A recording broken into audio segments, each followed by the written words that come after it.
Do you want to pass CELPIP in 2025? Well, of course you do. So let's cut to the chase. Here's how you do it. Learn from your mistakes. Wait. I know that learning from your mistakes sounds simple, but let me explain. In today's class, I'll show you some of the biggest mistakes CELPIP test takers make in each section of the test, how you can avoid them, and reveal to you how learning from your mistakes will help you pass CELPIP in 2025. Before we get started, download the free E2 2025 CELPIP study pack. It includes a test checklist, test overview, study plan, test tips, and bonus practice questions for each section. To download it, click the link in the description or comments. Okay, let's start with the first part of the exam, the listening section. The listening section has 6 parts and all pose challenges to students. Having said that, some test takers find that part 4, listening to a news item, can be especially difficult and is where test takers frequently make mistakes. There are a couple of reasons for this. First, the audio clips in this part are around 1.5 minutes long and tend to contain a lot of information. Second, the information in the news item is often expressed using synonyms and antonyms in the questions. Identifying similar meanings expressed using synonyms and antonyms requires a strong vocabulary, not just in terms of quantity, but also in terms of understanding how words and phrases relate to one another by having similar or opposite meanings. First, to manage the overload of information in news items, you can listen for information and details that answer the 5 W questions that are used to request surface information: the who, what, when, where, and why of the news story. Listening for information that answers these W questions, who did what and when, where, why, and how did they do it, will help you manage the overload of information and work out the essence of the news item. The second strategy you can use is to listen for synonyms and antonyms to determine meaning. This strategy will help you identify similar meanings expressed in the audio clip and the question stem and answer options. A synonym is a word or phrase that has the same or very similar meaning of another word or phrase. An antonym is a word or phrase that has the opposite meaning of another word or phrase.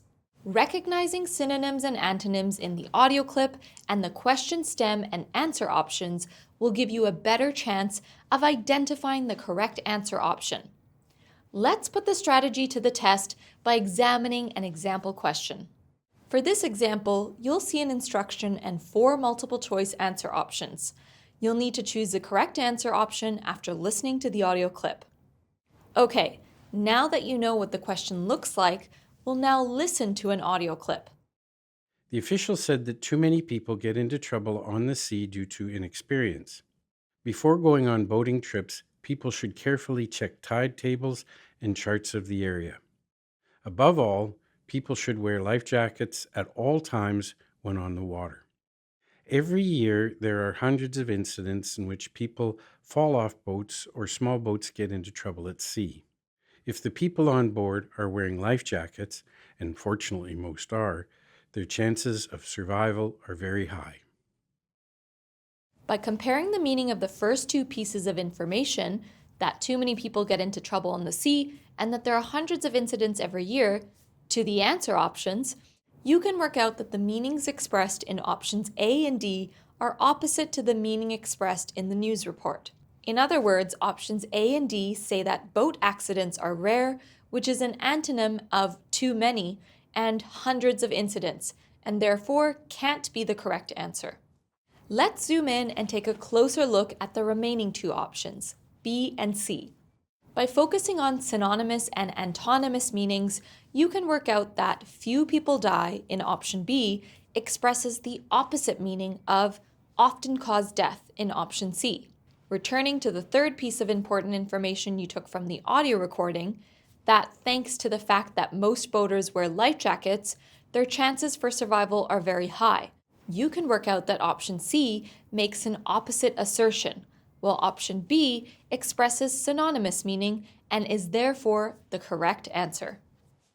Okay, Hopefully that provides you with a couple of tips to help you with Part 4, listening to a news item. Now let's look at another section of the CELPIP test, the reading section.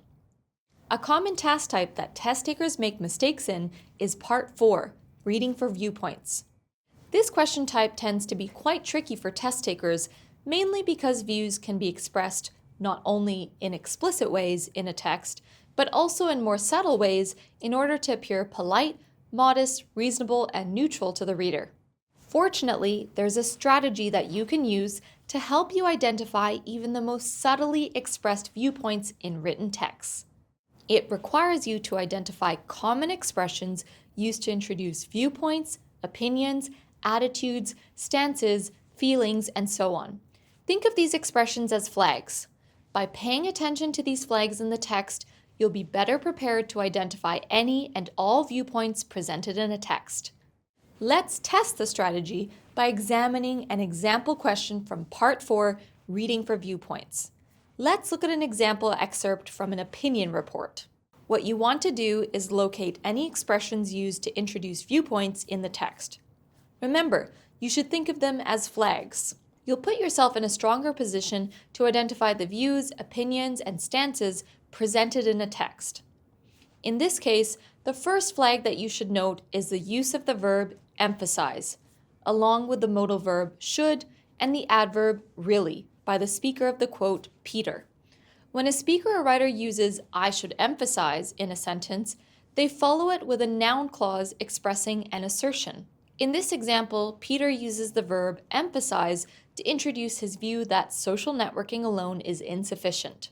Note that the noun clauses are often prefaced by the word that, but the word can get dropped, especially in informal text and spoken language. This example is just one of countless expressions used to introduce viewpoints in both explicit and more subtle ways. Other flags that you should be on the lookout for include I should note, point out that, I believe, feel, think that, it seems to me that, in my mind, opinion, view, as far as I'm concerned, from my perspective, I'm of the opinion, view that, in my experience, if you ask me, I'm inclined to believe, feel, think that, it's clear, evident, obvious to me that. Another flag that you should note is Peter's use of the adjectives insufficient and essential. Writers and speakers use positive or negative descriptors, adjectives, adverbs, nouns and noun phrases, prepositional phrases, etc., not only to express their viewpoints, but also to emphasize them. Here, Peter uses the adjectives insufficient and essential to assert and emphasize his viewpoint that successful marketing requires both social networking and a strong website. Check out some other examples of positive and negative adjectives that speakers and writers often use to introduce viewpoints. Now let's take a look at an example of answers based on the first text. In the first text, we identified his use of the verb emphasize, followed by a noun clause expressing his viewpoint. We also saw his use of the adjectives insufficient and essential to further assert and emphasize his opinion. From this, you can work out that options A and D are incorrect as they both go against Peter's viewpoint that successful marketing requires both a strong website and social networking, and not just one of the two elements. In regard to option C, there's no mention of search engine optimization in the excerpt, so you can rule out the option. This just leaves option B as the correct answer. Its use of predominantly suggests that social networking is important, but not the only factor in achieving successful marketing. Note that the second factor, a strong website, isn't mentioned explicitly in option B, but rather hinted at. If you'd like to try another CELPIP reading practice task, download the free E2 2025 CELPIP Study Pack. To download, click the link in the description or comments. It's time to move on to the third part of the CELPIP exam, the writing test. Here we'll focus on task 1, writing an email. And there are a couple of useful strategies you can use to help you write a better answer. The first strategy involves planning. By taking the time to plan your email, you'll give yourself a much better chance of completing it within the allotted time and word count. Planning involves reading and rereading the instruction in question, focusing on the list of bullet points, writing 2 or 3 ideas per bullet point. Let's test the first strategy by examining an example question from Task 1. The question will set out a scenario. In this case, you can see that the scenario involves you volunteering at a children's charity. You'll also see an instruction with 3 bullet points. After you read and reread the question if necessary, and feel confident that you understand the context of the task and what it entails, we can start writing our plan. Let's look at the first part of the instruction. It describes who you are and what you do. Let's jot those down as notes. Next, zoom in on the list of bullet points. These bullet points will form the backbone of your plan for the email. For example, the first bullet point asks you to introduce your charity and explain what it does. So you should think of at least 3 things to write in this part of the email. For instance, the name of the charity, where it's located, and when it was founded. For the second bullet point, think of at least 3 things to write about what the charity does. For example, it raises money for underprivileged children, organizes after-school activities for youths, and provides free counseling services for teens. For the third bullet point, ask for money and explain how it will be spent, you could write about a campaign to purchase new sports equipment and that financial support is required. We now have sketched out plenty of things to write about that follows a logical order. Let's try writing the email using our plan. One thing to remember is that we should use formal email conventions. That means starting with a salutation such as "Dear so-and-so." If the question does not specify a particular person, it's okay to make one up. I'll use Miss Smith for this email. After a salutation, our plan turns to the ideas we collected and jotted down, starting with introducing who we are and what we do. In this example, we could write, "My name is Chris Lee. I'm a volunteer at a local children's charity." Next, let's turn to the ideas we came up with for the 3 bullet points, starting with bullet point 1, introducing the charity and what it does. Here in our example, we wrote, "The charity is called Kids Help. It is located in the Harbor Estate Building on 4th Street and 22nd Avenue. It was founded in 2020 by community activist Roger Park. We organize and offer a range of programs and activities for local children." In looking at bullet point number 2, explaining the activity we are planning, we need to write some words about those ideas. Our short paragraph might say something along the lines of, "We are creating a new weekend sports program for children in need." For bullet point 3, we need to ask for Ms. Smith's support, diplomatically, of course. We might say, "I am writing to see if your company is interested in making a donation to support this new program." Finally, we need to end the email with a thank you and a polite sign-off. I look forward to hearing from you. Kind regards, Chris. You can see that it is almost easy to complete the right email task if you have planned your answer. Finally, we've come to the 4th and last part of the exam, the speaking section. Let's look at Task 2, talking about a personal experience. Like the other 3 parts of the exam, the speaking component presents a distinct set of challenges for test takers. There is a very helpful strategy that can go a long way, and it's especially applicable to Task 2, talking about a personal experience. I'm talking about the use of past tense verb structures and adverbs of time to indicate when actions and events took place. I'll show you how to put this strategy into practice with a sample question from Task 2, talking about a personal experience. Right, let's get into it. Take a look at this example prompt for Task 2, talking about a personal experience. The question asks you to talk about a time you went to a party. You should try to decide on your party of choice as quickly as possible. It can be a party that you actually attended, or it can be entirely made up. Either way, you need to talk about it in a realistic manner. Try to think of some details that you can include in your talk. Use the 5 W's as a guide. Who, what, when, where, why. In other words, when and where did the party take place? Who attended the party? Why was the party held? When your prep time is up, and let's be honest, 30 seconds tends to go by very quickly, You need to recount the party using clear, concise, logically presented speech. This is where the past tense verb structures and adverbs of time come in. Here's the opening of a sample response based on the prompt we just looked at. Why don't we read it together? Last summer, I went to a family reunion.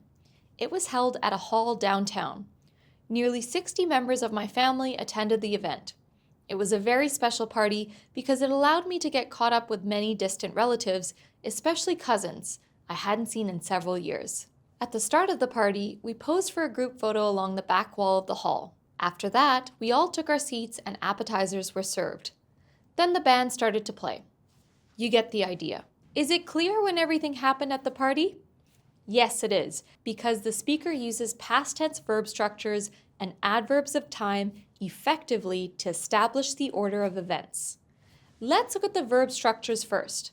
A quick scan indicates that they're in the correct tense, the past. Went, was, attended, allowed. There are no mistaken deviations to the present tense, which is a common error test takers make when tackling this part of the exam. Let's shift focus to the various adverbs of time in the passage. There are 5 in total, 4 adverb phrases and 1 adverb, and they all help to establish the order of events in the recounting of the party. The first adverb phrase, last summer, tells us when the party took place. The next one, in several years, tells us how long it had been since the speaker had last seen his or her distant relatives. The 3 remaining adverbs tell us when the actions at the party took place in relation to one another. In other words, the group photo came first, followed by the taking of the seats and the appetizers, followed by the band starting to play. The speaker's use of adverbs of time clarifies to the listener when everything that he or she talks about happened. When used properly, as they are here, they should provide the listener with the information needed to complete a timeline of events. Final tips. So as you've seen, these are just some of the hardest CELPIP tasks and most common mistakes test takers make. During your test preparation, you too will also make mistakes, but that's okay. Make sure you take time to stop, analyze where you went wrong, and improve so you don't make that mistake again. Some of you may be thinking, I make so many mistakes, it's going to take me forever to look at each mistake. Well, let me explain. Imagine you've taken a CELPIP practice test and you've got half the questions and responses correct. As we can see, there's definitely room for some improvement. Now, it may seem like it'll take too long to go over incorrect questions to work out what went wrong for each. But imagine if you don't do that. You'll keep doing practice questions or take another practice test and get the same results, and you'll just keep going like that forever, without seeing much of a difference. But if you tackle each mistake one by one, you'll be sure to improve, and that'll save you time in the long run. Now, if you're wanting to fast track your CELPIP test preparation, head over to e2language.com and sign up to one of E2's CELPIP courses, which includes practice tests, mock tests, live classes, tutorials, and more. And remember, if you're needing to get started with your CELPIP test preparation, download our free CELPIP 2025 study pack. It includes a test checklist, test overview, test tips, and bonus practice tasks for each section. To download, click the link in the description or comments. And that's it for this lesson. Please let me know in the comments if you've made any CELPIP mistakes before and how you can improve or have improved from them. Good luck with your CELPIP preparation in 2025, and I'll see you next time.